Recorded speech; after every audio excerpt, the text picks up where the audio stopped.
ವಿವಿಧ ರೀತಿಯ ಸೀಮ್ಗಳನ್ನು ಅಂದರೆ ಹೊಲಿಗೆಗಳ ಬಗ್ಗೆ ತಿಳಿದುಕೊಳ್ಳೋಣ. Understanding different seems. ಈ ವಿಡಿಯೋದಲ್ಲಿ ನಾವು ಸೀಮ್ ಅಂದರೆ ಹೊಲಿಗೆಗಳ ಬಗ್ಗೆ ತಿಳಿದುಕೊಳ್ಳೋಣ. ಅದರಲ್ಲಿ ಹೊಲಿಗೆಗಳ ಪರಿಚಯ, ಅವುಗಳ ವಿಭಿನ್ನ ಪ್ರಕಾರಗಳು ಮತ್ತು ಪ್ರತಿಯೊಂದು ಪ್ರಕಾರದ ವಿಶಿಷ್ಟ ಗುಣಲಕ್ಷಣಗಳು ಸೇರಿದೆ. ಈ ವಿಡಿಯೋ ನಮಗೆ ಹೊಲಿಗೆ ಟೆಕ್ನಿಕ್ ಅನ್ನು ಚೆನ್ನಾಗಿ ಅರ್ಥ ಮಾಡಿಕೊಳ್ಳಲು ಮತ್ತು ಅದನ್ನು ವ್ಯವಹಾರಕ್ಕೆ ಬಳಸಲು ಸಹಾಯ ಮಾಡುತ್ತದೆ. ಸೀಮಿಂಗ್ ಅನ್ನು ಆಡುಭಾಷೆಯಲ್ಲಿ ಹೊಲಿಗೆ ಎಂದು ಕರೆಯುತ್ತಾರೆ.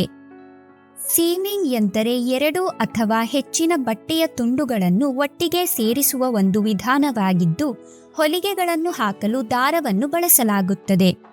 ಕೆಲವೊಮ್ಮೆ ಗೋಂದು ಮತ್ತು ಇತರ ಅಂಟಿಸುವ ಪದಾರ್ಥಗಳನ್ನೂ ಸಹ ಬಳಸಬಹುದು.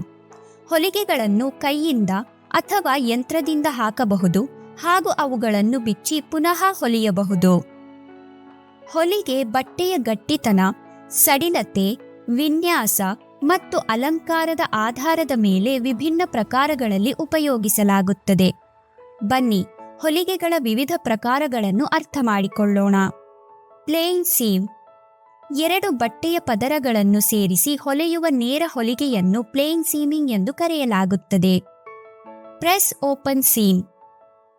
ಬಟ್ಟೆಯ ಮೇಲೆ ನೇರ ಸೀಮಿಂಗ್ ಮಾಡಿ ಆ ಸೀಮಿಂಗ್ ಅನ್ನು ಬಿಡಿಸಿ ಐರನ್ ಮಾಡಿದರೆ ಅದನ್ನು ಪ್ರೆಸ್ ಓಪನ್ ಸೀಮ್ ಎಂದು ಕರೆಯುತ್ತಾರೆ.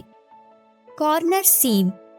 ಬಟ್ಟೆಯ ಅಂಚುಗಳು ಒಂದು ಸ್ಥಳದಲ್ಲಿ ಸಂಧಿಸಿ ಅಲ್ಲಿ ಒಂದು ಕಾರ್ನರ್ ಸೃಷ್ಟಿಯಾದಾಗ ಅಲ್ಲಿ ಹಾಕುವ ಹೊಲಿಗೆಯನ್ನು ಕಾರ್ನರ್ ಸೀಮ್ ಎಂದು ಕರೆಯಲಾಗುತ್ತದೆ.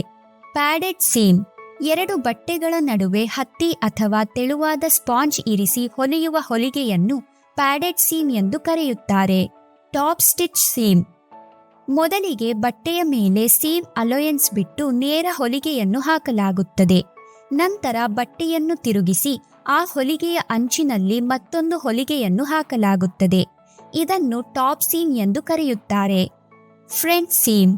ಮೊದಲಿಗೆ ಎರಡು ಬಟ್ಟೆಯ ತುಂಡುಗಳನ್ನು ಜೋಡಿಸಿ ಹೊಲಿಗೆಯನ್ನು ಹಾಕಲಾಗುತ್ತದೆ.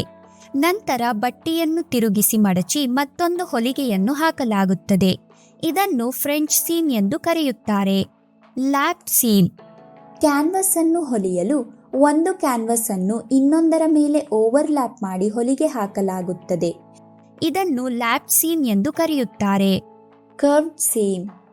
ವೃತ್ತಾಕಾರದ ಬಟ್ಟೆಯ ಮೇಲೆ 1 ಸೆಂಟಿಮೀಟರ್ ಅಲೋಯನ್ಸ್ ಬಿಟ್ಟು ಹೊಲಿಗೆಯನ್ನು ಹಾಕಿದಾಗ ಅದನ್ನು ಕರ್ವ್ಡ್ ಸೀಮ್ ಎಂದು ಕರೆಯುತ್ತಾರೆ. Strip seem.